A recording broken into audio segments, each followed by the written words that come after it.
1947 স্বাধীন হওয়ার পর মানে কমপ্লিটলি মানে ব্রিটিশরা, ইংরেজরা এই দেশ ছেড়ে যখন গেল, তখনও গেল কিন্তু এই গেটওয়ে অফ ইন্ডিয়ার তলা দিয়ে, এবং এই পোর্ট থেকে কিন্তু ব্রিটিশরা এই ভারত ছেড়ে গিয়েছিল। মানে একদিন নিজেদের আগমনের তোরণটা নিজেরাই বানিয়েছিল, আবার বিদায়ের তোরণটাও তাদের হাত দিয়ে কিন্তু বানানো হয়েছিল। আর এই মুম্বাইয়ের অ্যাপেলো বন্দরে একটা সময় সাউথ আফ্রিকা থেকে মহাত্মা গান্ধী এবং তার স্ত্রী বোটে করে এসে নেমেছিলেন।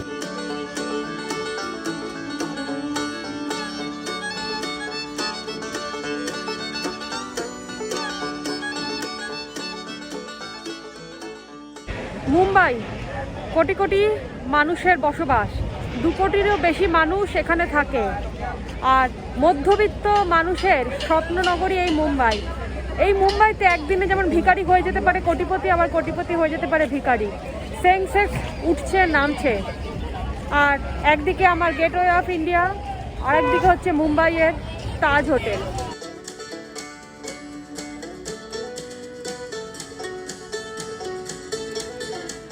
এই মুম্বাই কিন্তু এর সমস্ত কিছুর পাশাপাশি বহুবার টেরর অ্যাটাকের সম্মুখীন হয়েছে।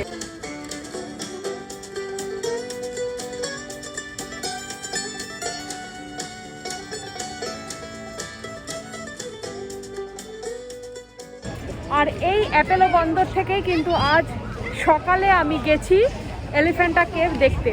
এলিফ্যান্টা কেভে যাওয়ার বোট দুটো জায়গা থেকে ছাড়ে।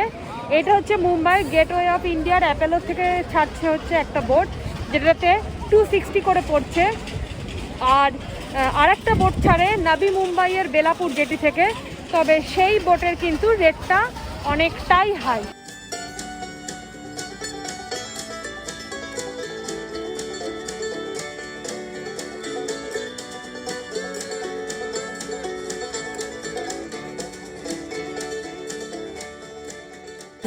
ভারতে দ্বিতীয় আর বিশ্বে 8ম জনবসতিপূর্ণ শহর হচ্ছে এই মুম্বাই।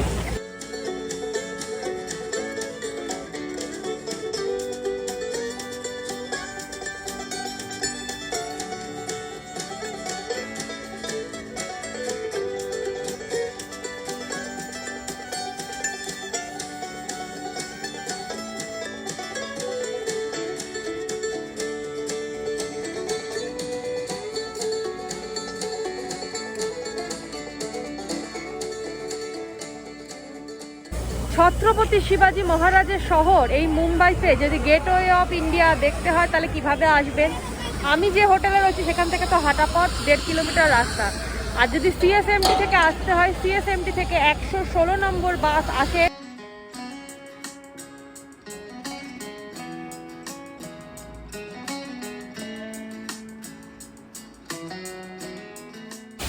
ইন্দো ইসলামিক স্থাপত্য শৈলীর উপর ভিত্তি রেখেই এই গেটওয়ে অফ ইন্ডিয়াটা কিন্তু তৈরি করা হয়েছে।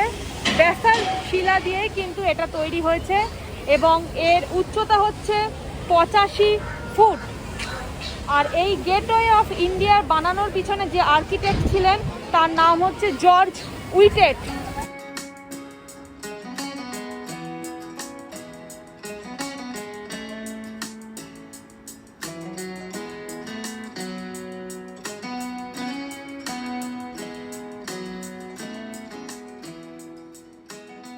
1915 থেকে 1924 সাল এই টাইম পিরিয়ডের মধ্যে কিন্তু এই গেটওয়ে অফ ইন্ডিয়া তৈরি হয়েছিল। এবং কেন তৈরি হয়েছিল? ইংল্যান্ডের কিং পঞ্চম জর্জের আগমন উপলক্ষে তাকে স্বাগত জানাতে এই গেটওয়ে অফ ইন্ডিয়া যেটা তৈরি হয়েছিল, মানে এর মধ্যে দিয়ে আর কি রাজামশাই আসবেন ভারতে, ব্রিটিশরা কেমনভাবে ভারতকে শাসন করছে সেটা দেখার জন্য।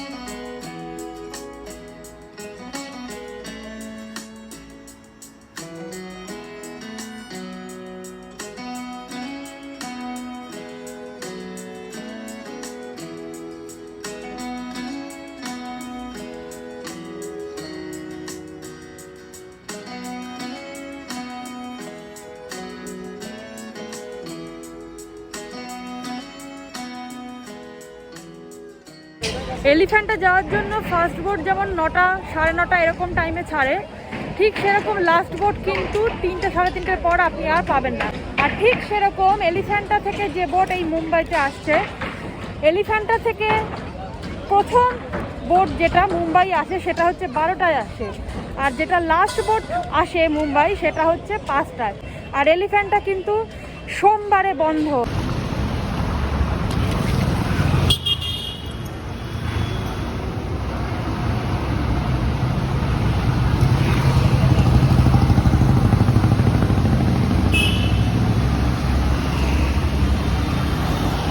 গেটওয়ে অফ ইন্ডিয়া থেকে 1.1 কিলোমিটার মতো রাস্তা আমি হাঁটলাম, আর হাঁটতে হাঁটতেই সেই ভালো একটা জিনিস দেখলাম যেটা কলকাতায় এখন আর চলে না, এখানে এখনও চলে।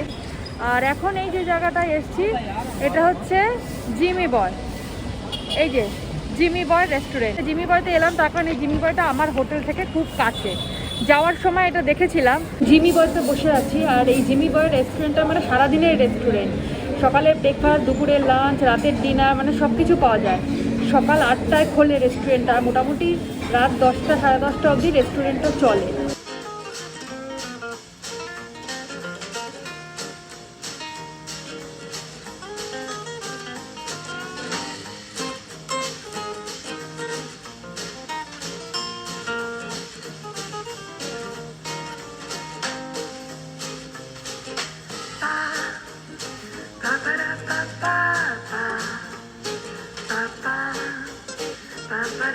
অর্ডার দেওয়ার পরই এই সামনে এই থালাটা সুন্দরভাবে সাজিয়ে দিয়ে গেল। এবার নিশ্চয়ই খাবারগুলো দেবে এক এক করে সাজিয়ে, মনে তো হচ্ছে সেরকমই ব্যাপারটা। আমার একটা পর্বের খাবার দাবার এলো, মানে ফার্স্ট স্টেজ এলো। কী কী এলো সেটা আপনাদেরকে দেখাচ্ছি এবার। এই যে জিনিসটা এসছে এইটা হচ্ছে পাচ্চানি মাছি।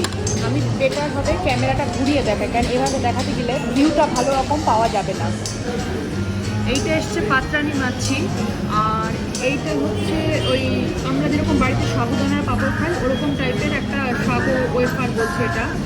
আর এটা তো নর্মাল পাওভাজি, আর এইটা হচ্ছে গাজরের হালুয়া। তো পাওভাজিটা বললো এই পাত্রানি মাছি এই পার্সি ডিশটা দিয়ে ওটা মিক্স করে খেতে।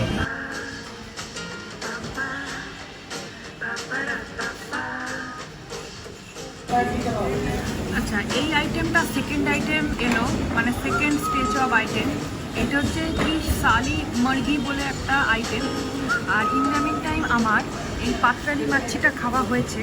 মানে উপরের যে এই যে সবুজ মতো জিনিসটা, এটা অনেকটা ধনে পাতার মতোই লাগলো আমার, তবে খুব ভালো টেস্ট আছে। আর এইটা তো দেখে বোঝা যাচ্ছে পমফ্রেট মাছ।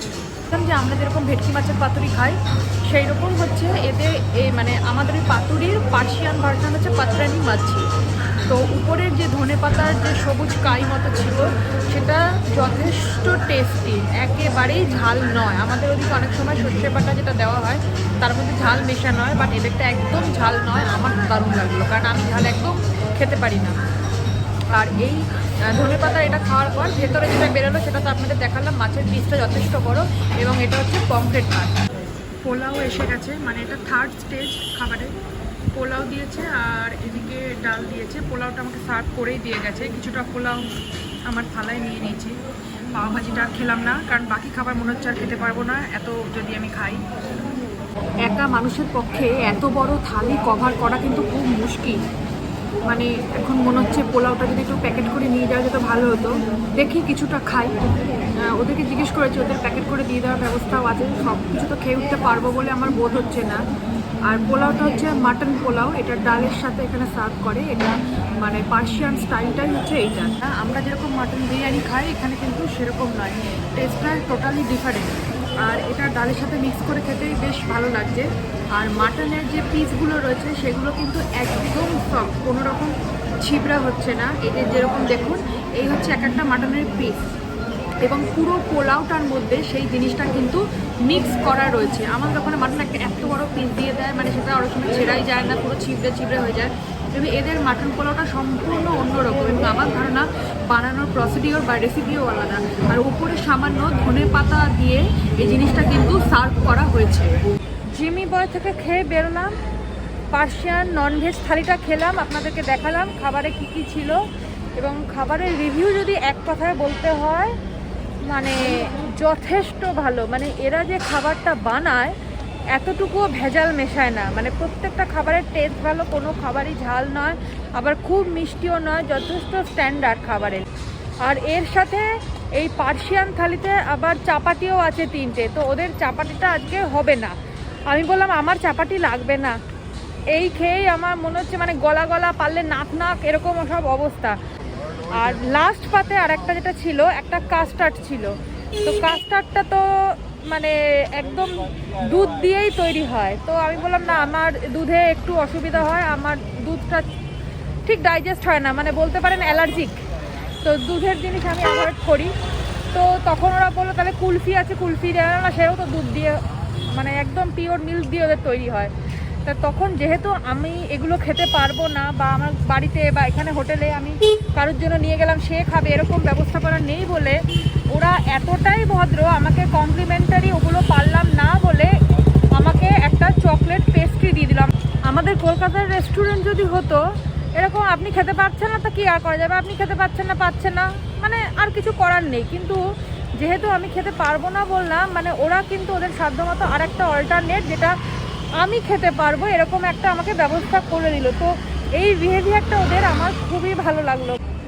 মুম্বাই আরব সাগরের তীরে ছোটোখাটো নাম নয়, তাই মুম্বাই মানে কিন্তু অনেক কিছু। মুম্বাইয়ের এই যে রাস্তাটা দিয়ে আমি যাচ্ছি, এইখানে এই যে জায়গাটা আমি দাঁড়িয়ে আছি, এই যে আমার পিছনের এই জায়গাটা হচ্ছে হানিম্যান সার্কেল, ভেতরে কিছু পার্কের মধ্যে মনে হয় কিছু একটা কাজকর্ম হচ্ছে, এই জায়গাটা হচ্ছে হানিম্যান সার্কেল। আর আমার সামনে এইদিকে হচ্ছে আপনার স্টেট ব্যাংকের বিল্ডিং, আর ঠিক আমি যদি এইদিকে মুখ করে দাঁড়াই এই কর্নারে হচ্ছে আবার ব্যাংক অফ বরোদা, মানে সব বড় বড় ব্যাংক, বড় বড় অট্টালিকা, বড় বড় সেন্সেক্স অফিস। আর যাওয়ার সময় দেখেছিলাম বিএসসি অফিসটা। আর এই হানিম্যান সার্কেল থেকে কিন্তু আমার হোটেলটা খুবই কাছে, তো যেহেতু পেট ভরে খেয়েছি, কিছুটা হেঁটে গেলে খাবারটাও একটু নেমে যাবে, তাই এখন গুটি গুটি পায়ে হাঁটি হাঁটি যাব হোটেলে। 6th ফ্লোরে এসে আমার রুম হচ্ছে এইখানে 601। এইটা হচ্ছে আমার রুমের দরজা, যার সামনে এই কার্ডটাকে আমার ধরতে হবে। এই যদি আমি কার্ডটা ধরি, এই যে একটা আওয়াজ হলো, টুম করে লক হয়ে গেল, এইবার আমি হ্যান্ডেল ঘুরিয়ে ভিতরে ঢুকতে পারলাম। তারপর আবার সেই ইনসার্ট কার্ড লেখা আছে, সেটা আবার ঢোকাতে হবে এখানে, এই হয়ে গেল। তারপর চলো দরজা লক করো, ভেতরে আর একটা সেফটি লক। আর মুম্বাই মানে তো বড়সড় ব্যাপার, ওই জন্য হোটেলের লক খোলার ব্যাপারটাও বড়সড়। আবার লেখা আছে এই কার্ডটা যদি আমি হারিয়ে ফেলি, ওয়াইফাই এর কার্ড, 1800 টাকা আমাকে গচ্ছা দিতে হবে আবার এই হোটেলওয়ালাকে।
এখন সন্ধেবেলা 7:30 বাজে, আর এখন এসেছি হোটেল থেকে বেরিয়ে হাঁটা পথেই চলে এসেছি এই আরব সাগরের তীরে। সকালবেলা তো আরব সাগরের বুক চিরে বোট রাইড, ট্রেন জার্নি সব কিছু করলাম, মনে হলো মুম্বাইয়ের সেরা অ্যাডভেঞ্চার, সেরা জিনিসটাই বোধহয় চেখে খেয়ে নিলাম। মানে আরব সাগরের উপর জার্নিটা সত্যি মানে মনে রাখার মতো। সন্ধে যখন হলো, সন্ধ্যের বিউটিটা কিন্তু সম্পূর্ণ অন্যরকম, আর সেটা চাক্ষুষ করব বলেই চলে এসেছে গেটওয়ে অফ ইন্ডিয়ার ধারে। আর আমার পিছনে এই মুহূর্তে যে সিনারিটা যাচ্ছে, এর বিউটিটা এবার দেখুন। সকালের তাজ একরকম দেখেছেন, আর এবেলার তাজ দেখুন অন্যরকম। এবং এখানে অগণিত মানুষ আসছে এই আলোকিত তাজকে ক্যামেরাবন্দি করার জন্য।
রাতের মুম্বাই শহরে যেন সময় বাড়ার সাথে সাথে যেন হয়ে উঠছে এক মায়াপুরী, মায়ানগরী।